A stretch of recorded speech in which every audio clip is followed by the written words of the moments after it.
When you feel a little Mexican and want to have a good time, come to Chi-Chi's Mexican restaurant for fajitas. I'm talking quarter pound of beef on the hot, hot side. And the hot stays hot. The new McDLT. Hot, hot. Butterfinger BBs. From Nestle. See you later, homeboy. We'd like to introduce you to PB Max. Now that don't mean Pretty Boy Max. Hello again, foodies. Welcome to the latest episode of Forgotten Foods, presented by the Space Monkey X Audio Workshop. This is your host, Rob Lammle. On Forgotten Foods, I'll be doing a deep dive into the history behind your favorite sentimental snacks, canceled candies, bygone soft drinks, and discontinued fast food items. For this first mini-series, we're looking at the history and the mystery behind the snack that was set to sweep the nation in the mid-1980s, only to disappear before it ever really got off the ground. That's right, we're talking about the stuff. Our journey to learn the story behind the stuff has been a wild one. From a shady government approval process to a right-wing militia assault on the plant where the stuff was made, I never expected the story to go where it has. But you ain't seen nothing yet. I have to go on record saying that I was really hesitant to even include this episode in our examination of the stuff. So a disclaimer. Very little of the story you are about to hear can be verified. Is it a wild story? Absolutely. Is it believable? Well, I'll leave that up to you, but I have my own thoughts that I'll share at the end. I started researching this stuff about 6 months ago, requesting documents from the federal government, trying to contact people from the former Fletcher Enterprises, and digging into the lives of the FDA employees has clearly raised some red flags. Some of the people that I tried to contact for interviews said that they'd been warned about me, actually. One guy even contacted me and preemptively told me he had no comment. But I was still surprised when I received an email from Scott, which is not his real name. In fact, I don't know his real name because he never gave it to me. The email address he used was through an anonymous mail service, and whenever I try to contact him now, my email bounces back as undeliverable. To interview him, I called a Google phone number, he disguised his voice on his end, and now the phone number has been disconnected. Needless to say, much like Nicole Kendall, Scott does not want to be found, which does make me very suspicious that this is all just some elaborate prank. And yet, there's just enough verifiable tidbits in Scott's story that I couldn't just outright ignore it. There are also some really out there allegations that make me think he might suffer from some form of undiagnosed mental illness. But enough qualifying, let's let Scott tell his story. My family moved to Long Island when I was about 10 years old. The company my dad worked for opened a new office on the island, so he got transferred there. I gotta say, I was a pretty happy kid until the summer of 1985 when the stuff came into my life. My mom brought home the stuff from the supermarket earlier that day. Apparently we were like a test market or something for the Northeast region. I remember it was really hot that night, pretty typical for Long Island in July, so I had my window open, trying to let in some fresh air. Of course, that also meant I let the mosquitoes in too. I was getting eaten alive, so I woke up to close the window, but then I couldn't go back to sleep. I wandered downstairs to the kitchen and decided to get myself a snack. When I opened the fridge, the carton was on its side, the lid was off, and the stuff was crawling back into the container. It was kind of like a cockroach running from the light. My dad heard me get up and I thought there was a burglar, so he came down and he found me there just staring at the fridge. He didn't see it move. He said I must have been dreaming, but I know what I saw. Now I know what you're thinking. This guy is clearly pulling my leg. Believe me, I thought the same thing at first too. And quite frankly, even after hearing Scott's full story, I'm still not entirely sure it's all true. But a lot of his story lines up pretty well with the timeline of events from my research. So if it is a hoax, Scott has definitely done his homework. After that, I refused to eat the stuff. Unfortunately, I couldn't convince my family to do the same. By the end of the week, that's all they were eating for breakfast, lunch, and dinner. They just couldn't get enough. The fridge was packed with it. Mom swore she'd lost 5 pounds, and Dad tried to convince me that, yeah, it was alive, but it was kind of like the cultures that are in yogurt, you know. But I knew better. With nothing else to eat in the house, I gathered what little money I'd saved up from my allowance and lawn mowing jobs, and I went to the supermarket to buy something, anything. I was starving. While I was there, I saw a little kid in a shopping cart just eating the stuff right out of the package, and, well, to be honest, I kind of lost it. I destroyed every container I could find. I mean, I picked it right up from the shelf and just threw it to the ground as hard as I could, and it splattered all over the place. An employee started chasing after me, so I ran, and I lost her when she slipped on some of the stuff on the floor. I found a mop in one of the aisles, and I used it to smash the glass of the freezer cases. I was just trying to get rid of as much of it as I could. After I knocked down a floor display of the stuff, 2 guys who worked there grabbed me and they finally got me under control. When the police came, I tried to tell them why I'd done it, but they weren't listening. The store manager said he had to speak to corporate before we could press any charges, so they let me go home with my parents for the time being. Now here we have our first verifiable piece of information from Scott's story. The East Hampton Star, a Long Island newspaper that's been in business since 1885, ran a story on July 12, 1985 with the headline, "Boy Arrested in Supermarket Rampage." The boy in the article was only 12 years old, so his identity was not disclosed, but the eyewitness accounts line up with everything Scott just said. However, there is one crucial aspect of the story that's missing: the stuff. The article in the East Hampton Star simply states that a 12-year-old boy tore up a supermarket. There is no mention of the stuff being the reason or target of his destruction. Although I can verify a kid tore up a grocery store in Long Island, the fact that Scott claims his mother bought the stuff in Long Island doesn't really add up.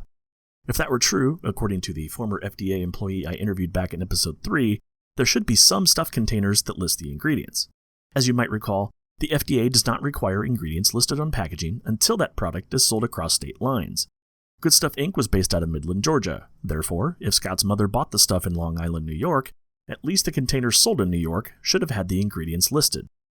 However, I've never been able to find a single image of stuff packaging with the ingredients. So is Scott the 12-year-old in the article, or did he simply read the same news story I did and twist the real events to fit his fictional stuff narrative? Let's get back to Scott's story. According to Scott, it was after his supermarket rampage that things really got bad at home. That was the night I ran away from home. My parents and brother tried to force me to eat the stuff. I tried to play along, but soon enough they figured out I was lying about eating it. I ran and they came after me. It was really scary. It was very frightening. Out of nowhere, this car pulled up to me, and the guy inside told me to get inside. In hindsight, I can't believe how stupid I was to get into a car with a total stranger, but I panicked, and, well, I'm glad I did, because Mo saved my life.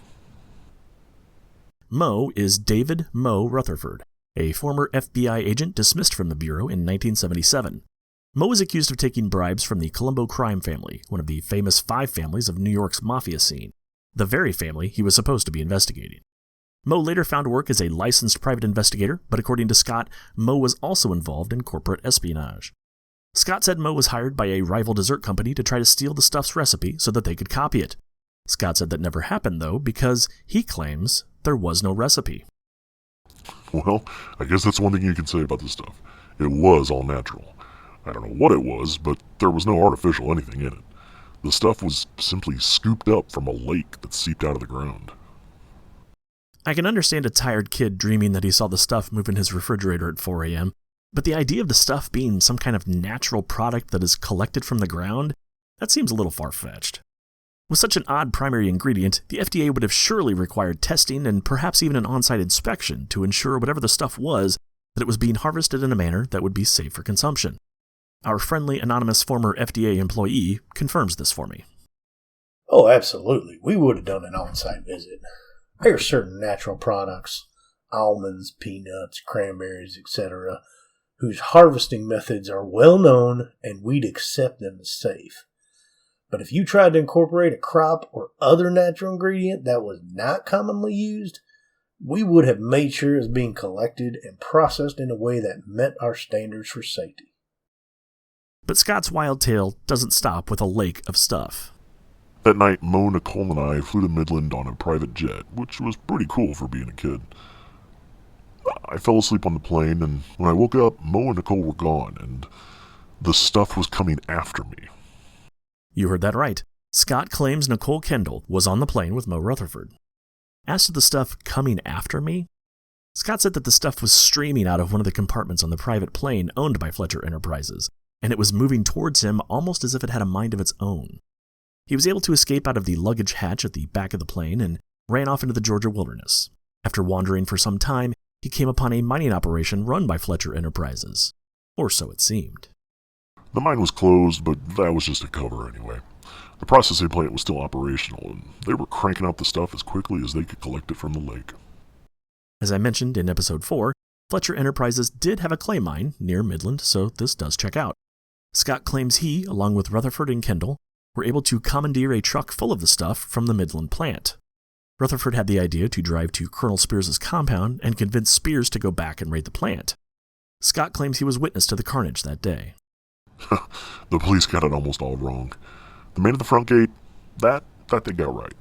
But the rest of them, the ones the police said died because of some kind of chemical leak, that's bullshit. Rather than be caught and have their plan exposed, they committed suicide. I was there, man. I saw the bodies. Unfortunately, I can't verify Scott's claim at all. According to a very helpful woman named Diane at the Muskogee County Courthouse, the court documents and supporting evidence for the Carl Woods trial, the lone militia member convicted for murdering the front gate guard, cannot be found in the court's computer filing system. The court documents and supporting evidence for the militia members convicted of manslaughter for the deaths of the Good Stuff employees are also not in the electronic archives.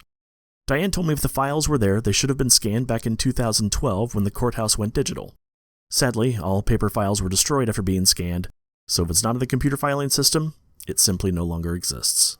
Now, the conspiracy theorist in me thinks that sounds a little suspicious, but at the same time, those documents are from over 35 years ago, and I doubt anyone has gone looking for them for decades. It's entirely possible they were misplaced and never scanned, and no one noticed until some nosy podcaster came asking for them. Heck, I can't find my car keys from one moment to the next, so maybe it's not all that surprising that some paperwork got lost in the shuffle of 35 years. Therefore, the best I can do is use what was reported in the newspapers. The Ledger-Inquirer, based out of nearby Columbus, Georgia, seems to have been the only paper to really concern itself with the story. I found 3 articles from July 1985, just after the raid on the Good Stuff plant, another from August when Spears and his men were arrested, and then another from June 1986 detailing the conviction of the militia members for manslaughter. All of them say the Good Stuff employees died by accidental asphyxiation as a result of a chemical tank rupturing inside the plant. Scott's story does help confirm the ear witness account of Larry Moore, who told us in the last episode that Nicole Kendall was on the air that day with Colonel Spears. In fact, Scott claims that he was there when Colonel Spears, Nicole Kendall, and apparently Mo Rutherford all made speeches on the radio after the raid on the Good Stuff plant. Oh, it was all 3 of them on the air that day. They tried to get me to talk, but I was just a shy kid. I didn't know what to say. I asked Scott if Nicole Kendall was coerced or forced to give a statement against her employer, Fletcher Marketing. What? No, God no. Nicole and I were almost killed by this stuff. She faced off with it more than once. The day of the plant, we barely escaped it. Even at the radio station, she had a run-in with Chocolate Chip Charlie. He'd been taken over by this stuff, and he tried to kill her. The only way she made it out alive was when Mo electrocuted the stuff, as it came pouring out of Charlie's mouth. Believe me, she meant every word she said in that broadcast. As was briefly mentioned back in episode 2 by former Fletcher marketing employee Carol Schneider, the Chocolate Chip Charlie Cookie Company was a string of cookie shops up and down the West Coast. Fletcher Enterprises bought the company and had plans to convert the shops into stuff shacks as they took the stuff nationwide. According to a Wall Street Journal article from March 26, 1985, the founder of the Chocolate Chip Charlie Cookie Company, Charlie W. Hobbs, was removed from the board of the company that he started in a hostile takeover by Fletcher Enterprises. Fletcher was able to convince Hobbs's relatives, who were major stakeholders in the company, to sell their shares in order for Fletcher to get a controlling interest. Seeing that his situation was hopeless, Hobbs took the buyout offer from Fletcher and presumably retired in anger. He sold his Beverly Hills mansion at a loss and pretty much disappeared from the public eye. Property searches don't tell us where he moved, but that's not unusual because the very wealthy usually purchase properties through a corporate shell that conceals their identity. There is no record of Charlie Hobbs's body being found at the WRWB WGHQ radio station. If Chocolate Chip Charlie is still alive, he'd be 85 years old and probably living off the dividends on a private island far away from the IRS. But assuming Scott's story is true, what does he mean the stuff was pouring out of Charlie's mouth? The stuff was a parasite. You ate it, it fed off of you, and it controlled your mind. The more you ate, the more you wanted it. Eventually, it took over your entire body from the inside. It could, come out when it sensed a threat and attack whoever was that threat. I'm telling you, it had a mind of its own. But to what end? It's hard to believe a frozen dessert would have machinations for world domination. I don't know what it wanted. I don't know that any parasite has a plan other than to replicate and spread to new hosts. I just know that it took my whole family. I just know that it was dangerous and it had to be stopped. Fletcher, Mo and I did what had to be done. In case you couldn't hear that clearly, Scott just said, Fletcher, Mo and I did what had to be done. I'm not sure what Scott is insinuating here. He could be referring to Fletcher Enterprises. But let's also not forget that James Fletcher was found dead in his New York City office just a few months after Scott's wild story takes place. I tried to get him to tell me what he meant, but he abruptly ended the interview without another word. I mean, he literally hung up on me. And like I said before, any further attempts to contact Scott, whoever he is, have failed. I have to tell you folks, I have serious doubts about Scott's story. Yes, some of his account can be verified, but it's just enough fact to make the fiction seem even more outlandish. The idea of a dessert being alive, taking over the bodies of the people who eat it, and then to come pouring out of a person's mouth to infect someone else? Come on. If that were true, the stuff would still be out there, spreading like a disease. And I don't know about you, but I know I'm not the host of a brain-eating parasitic dessert hell-bent on taking over the world. As they say, the simplest answer is usually the correct answer. My sort of unifying theory about the stuff is this. Fletcher Enterprises cut a few corners, or perhaps through Mo Rutherford's corporate espionage, was able to get their hands on a dessert recipe from a rival company that they wanted to develop as the stuff. In order to receive FDA approval, the company possibly paid off some government employees and claimed the major ingredient of the stuff, Compound 34, was a trade secret. I can't speak for the strange deaths surrounding the stuff, other than to say that thousands of people die every day in America, so coincidence and just plain bad luck can't be ruled out. The people of Stater, Virginia, obviously loved the stuff when they tested it. Good Stuff Inc. was looking to ramp up production before the stuff's nationwide rollout. The people of Stater needed jobs, Good Stuff Inc. needed employees. It sounds like a match made in heaven. I have a feeling the notion that, quote, everyone in Stater moved to Midland is a bit of an exaggeration and a bit of a generalization. Many able-bodied people probably did accept jobs from Good Stuff Inc. and picked up and moved. Once enough people left, any remaining residents would have found their town's businesses closing down, so there would be little left to keep them in Stater. I'm sure the remaining population got absorbed by other cities like Chattanooga, Knoxville, and Atlanta, and we just don't hear about them because they didn't die at the hands of a right-wing nut job. Speaking of the Atlanta thing, it makes a lot of sense that the backlash against the stuff, instigated by Colonel Spears and his right-wing wacko militia, was enough to force Good Stuff Inc. and Fletcher Enterprises to delay the launch of the stuff nationwide. It's impossible to know what Spears had against the stuff, but the Colonel had made quite a few enemies over the years with his blowhard rhetoric and schoolyard bully ways. Perhaps he had a personal feud with someone behind the stuff and wanted to sabotage it when he heard it was going to be released across the country. Therefore, he essentially weaponized his followers for his own personal gain. As for Nicole Kendall, if she did make a broadcast on Spears' radio station, even if it was under duress, her words might have been damaging enough to Fletcher Marketing that they had no choice but to let her go. Or, assuming she was present during the raid on the Midland plant, she might have simply been traumatized by the death and destruction she witnessed that day, and maybe she's never really quite recovered. But ultimately, as I've mentioned more than once during this series, the real reason the stuff was never released is that James Fletcher died just a few months later, and the pieces of Fletcher Enterprises were sold off to the highest bidder. In the end, it all comes down to fate and capitalism.